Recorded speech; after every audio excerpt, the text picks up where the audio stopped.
Mga kababayan, ito pa. Sabi nung Marines na naglaglag kay Saldico at kay Romualdez, no, na nag-deliver daw ng mali-malitang pera. Sabi pa niya dito, sabi, ang pangalan kasi noon, mga kababayan, ay si Orly Gutesa. Si Orly Gutesa, na isang taga-deliver daw ng basura, ay sinabi niyang 46 kamaleta ang dala ni Eric Yap, no? So mga kababayan, sumagot ngayon itong dating tagapagsalita ni Mama Leni Robredo na si Barry Gutierrez.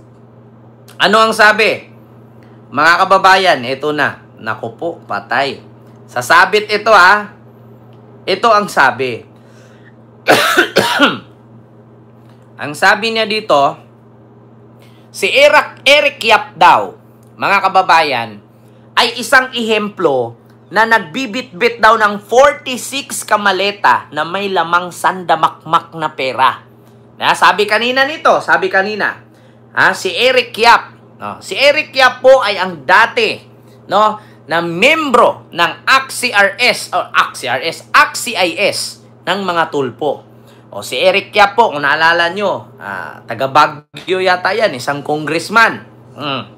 So ngayon mga kababayan, nag-react itong si Barry Gutierrez.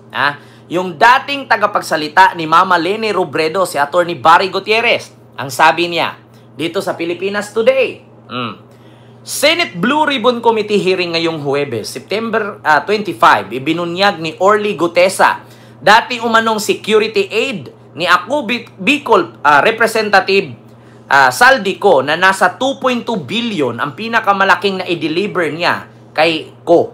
2.2 billion ang pinakamalaking na i-deliver niyang cash kay Saldico. Ito umano ang nanggaling kay dating AXIS party list at ngayon Benguet Representative Eric Yap. Nako po, mga kababayan, 2.2 billion. Ito daw ay dala, no, kasama niya si Benguet Representative na dating AXIS party list, Eric Yap, na nagkakahalaga ng 2.2 billion, no? Nakalagay kasi dito, mga kababayan, 46 kamaleta. 46 kamaleta na nagkakahalaga ng 2.2 billion. Ito umano ay nanggaling kay AXIS party list or ngayon Benguet Representative Eric Yap, dadalhin daw doon kay Saldico. Sa isa namang Twitter post na sinabi ng dating Vice Presidential spokesperson Attorney Barry Gutierrez, na naging House Appropriation Chairman si Yap noong Duterte administration. Pag sinabi nating House Appropriation, pariho ng function kay Saldico. Si Saldico kasi, mga kababayan, siya po ang House Appropriation. Sana ngayon sa panahon ni PBBM. Pero dati ang House Appropriation Chairman ay si Eric Yap. Sabi ni Barry Gutierrez. So kung nagdala ng pera si Eric Yap na 2.2 billion papunta kay Saldico na dinadrive ni Orly Gutesa, ipinunto ni Barry Gutierrez na ito rin ang panahon na nakatanggap umano ng 51 billion flood control funds si Davao City 1st District Representative Paulo Pulong Duterte. Naku po, eto na nga, mga kababayan.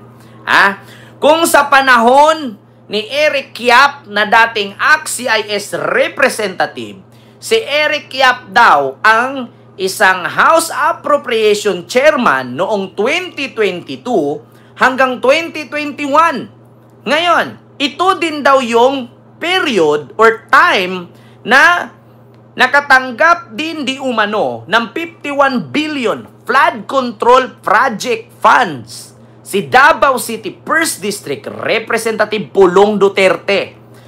That serve a closer look now, don't you think? Saad pa ni Barry Gutierrez sa kanyang post. Ayan na nga, mga kababayan.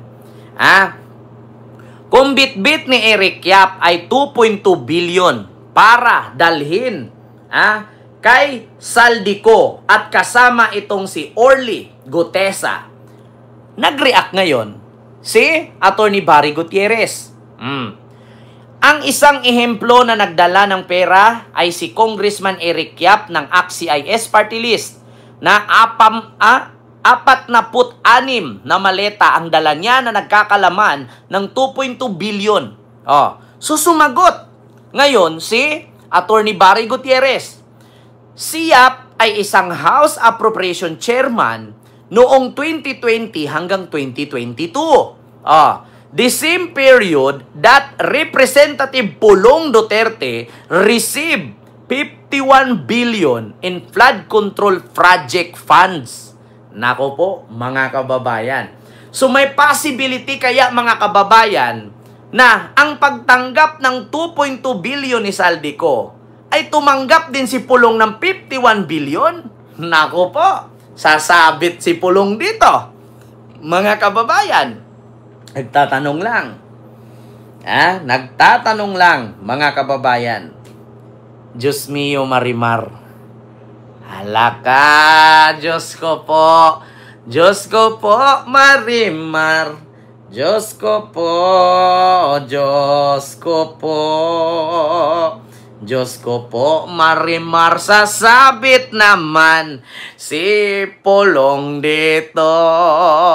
Ayan mga kababayan. Naku po, pakinggan si Pulong. Eto na, mga kababayan, punta tayo. Davao City. Naku, eto na mga kababayan. Speaking of paghatid ni Eric Yap ng ACT-CIS ng 2.2 billion na nagkakaroon ng 46 kamaleta para dalhin kay Saldico according kay Orly Gatosa.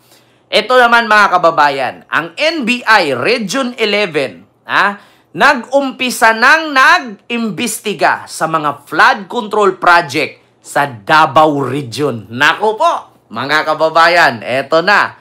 Akala ninyo, sabi ko nga sa inyo mga kababayan, yung sinabi ni Pulong na walang ghost project. Walang ghost project dyan, mga kababayan. Walang ganyan sa Davao. Walang multo sa Davao. Pakinggan ninyo May ads lang. Ito na Isa-isa na, mga kababayan. Sabi ko sa inyo, isa-isa na yan. Ito. The NBI Davao will also be investigating flood control projects in said province. And for details, we have News 5 correspondent Bril Montalvo. Bril, na-miss ka na namin. Nagsimula na ba ang investigasyon? Ayan na Lord, tama ka nga dyan. Nagsimula na News 5 po yan ng National Bureau of Investigation 11 ang mga flood control projects sa Davao Region nitong linggo. Ayon nga sa NBI 11, direktiba umano galing sa kanilang central office ang naturang hakbang. Ito ay may kinalaman pa rin sa maanumalyang flood control project ng bansa. Nilinaw naman ang ehensya na pati ang ibang infrastructure project ng rehiyon gaya ng tulay at kalsada ang iimbestigahan din na posibleng may anomalya din. Nagipagpulong na din ang NBI sa DPWH 11 para hingin ang mga dokumento ng kanilang mga proyekto. Kasali naman sa iimbestigahan ng ehensya ang ilang empleyado ng DPWH 11 kasama na ang mga district engineers. Nagsimula ang kanilang investigasyon mula taong 2016 sa administrasyon ni dating Pangulong Rodrigo Duterte hanggang mula 2016 inumpisahan sa administrasyon ni Pangulong Bongbong Marcos. Ngayon, tatagal umano ng 3 buwan ang kanilang gagawing investigasyon. Sisiguraduhin naman ang ehensya na magsasampa ng kaukulang reklamo ang mga sangkota na individual sa posibleng korupsyon. Lord? May tanong yata ang iyong tita Denise. Actually, two things. Mabilis lang, Brela, no? I just wanted to know also kung ilan in total na mga projects yung iniimbestagahan ngayon and kung saan na napunta yung usapan ng because last week nga ba yun? Parang kinonfirm nakakuha ang distrito ni Congressman Pulong Duterte ng, if I'm not mistaken, 51 billion. Pero sabi na naman, noong September 11, wala doon anomalyan and you're free to inspect. Yes, tama nga kayo dyan, Lord Denise. Ayon nga sa NBI 11, ay kukuha pa sila ng mga dokumento galing sa DPWH 11 kasi nga hindi lang ang Davao City ang iimbestigahan ng NBI 11, all over Davao region including Davao Occidental, Davao Oriental, Davao del Norte at Davao del Sur, maging ang Davao de Oro. Nung nakarang buwan nga ay napuntahan natin ang mga flood control project doon nga sa Davao de Oro at mayroong flood control project sa Nabunturan at sa Mawab sa Davao de Oro na kakatapos lang pero sira na. Yan yung makikita nyo sa ating monitor. At dito Ayan kakatapos lang pero wasak na.